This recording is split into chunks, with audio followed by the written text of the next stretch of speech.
Okay, everybody, we are going through this issue of, whoa, all messed up. There we are. Okay.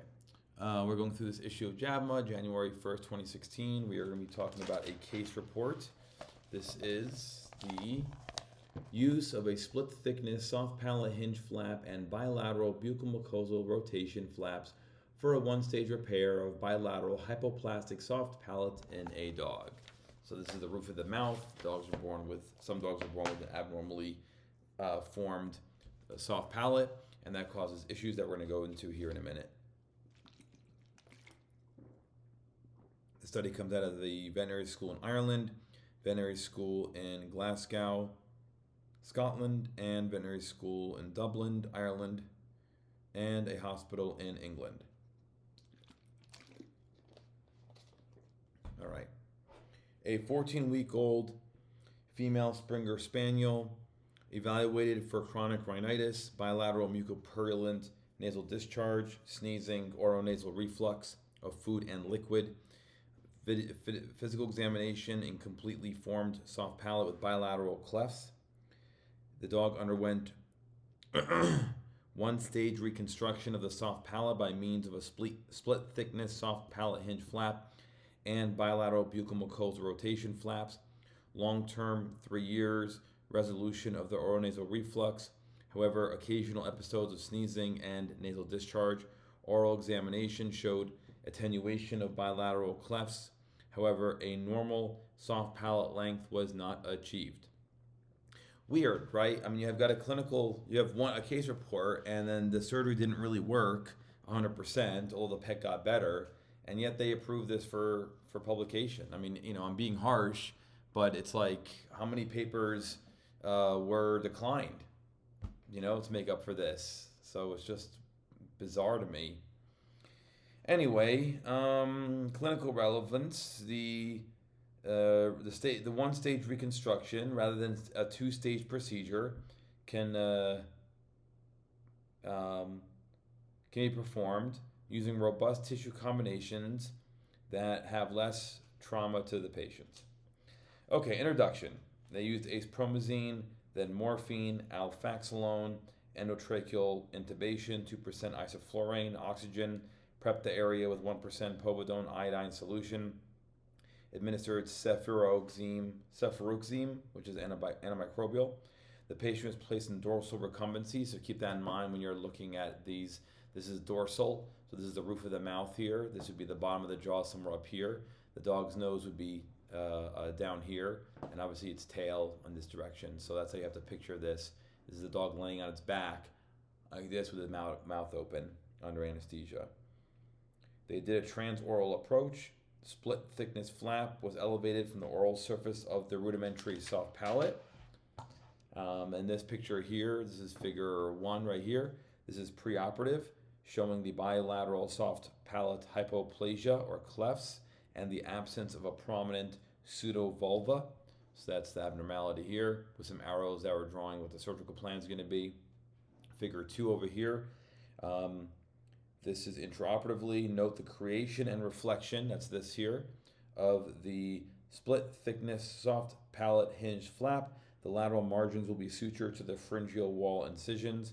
They show that with some arrows right here on the sides. And then figure 3 over here, intraoperative image. Notice the outline of the buccal mucosal flaps, which is the hashed lines here. And the direction of the flaps have been rotated, the arrows. So they move these here and here, and that's what the sutures are. So the flap was secured along its lateral margins to the pharyngeal wall incisions. An inverted U-shaped flap of buccal mucosa was created on the left side and rotated medially on the hinge flap, such that the mucosal surface was ventral and the submucosal surface of each flap was in direct opposition. Then a postoperative image of the same dog with soft palate reconstruction and obliteration of the bilateral cleft. So the finished product over here. Look at that. Boom. All right.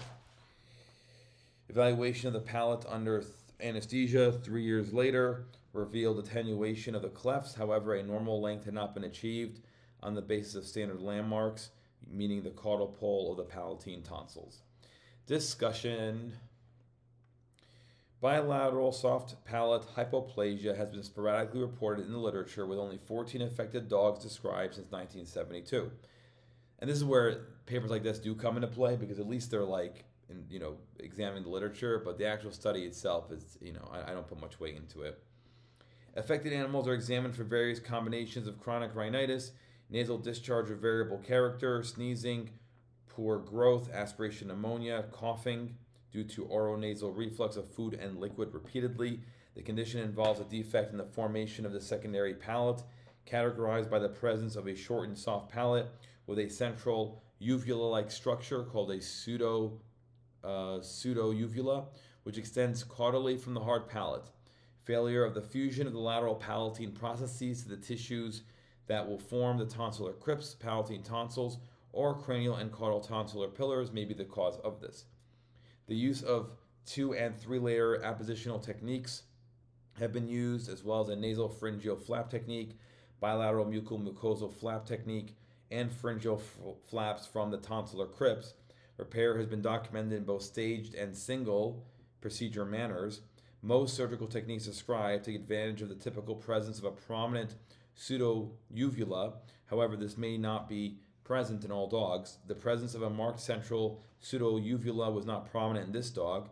The uvula structure, when present, has palatine muscles, the tensor and levator villi palatini, as well as connective tissue and mucosa.